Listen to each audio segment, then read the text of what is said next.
Is a calm, pain-free life actually a good life? We're constantly told to protect our peace. Avoid drama, avoid emotional chaos, choose calm, choose safety. But philosophers have been arguing about this for centuries. Is a calm, pain-free life actually a good life?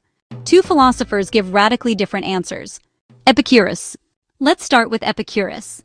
Epicurus believed the best life is a peaceful one, free from pain, anxiety, and emotional disturbance. In his Principal Doctrines, he writes, "Pleasure is the beginning and the end of the blessed life." Principal Doctrines 3. But for Epicurus, pleasure doesn't mean intensity. It means tranquility. And this is where love becomes a problem. In the Vatican Sayings, a collection of his ethical maxims, Epicurus warns very directly, "The wise person will not fall in love, for love involves disturbance."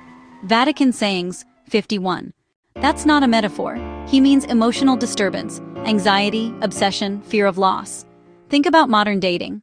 You send a text, no reply, you refresh your phone, your mood drops, your peace is gone. Epicurus would look at that and say, "This isn't happiness, it's self-inflicted turmoil." His advice is simple and radical. If something isn't necessary for a content life, and it reliably brings mental pain, why choose it at all?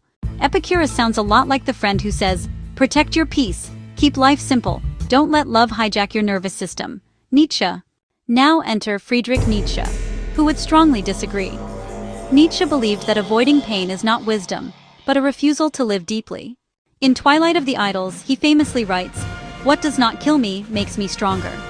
Twilight of the Idols, Maxims and Arrows, 8. And in Thus Spoke Zarathustra he says, "One must still have chaos in oneself to give birth to a dancing star."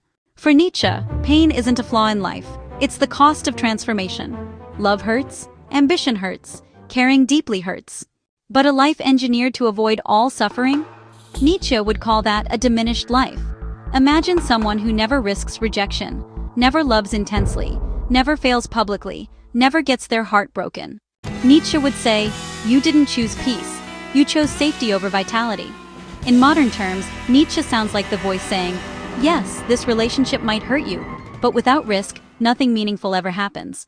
Is a calm, pain-free life actually a good life, or just a safe one? So here's the real tension. Epicurus asks, how can I reduce suffering as much as possible? What kind of life is worth suffering for? One philosophy optimizes for calm, the other for depth. And maybe the real question isn't which philosopher is right forever, but which voice you're listening to when you choose comfort, or when you choose risk. So ask yourself, is a calm, pain-free life actually a good life, or just a safe one?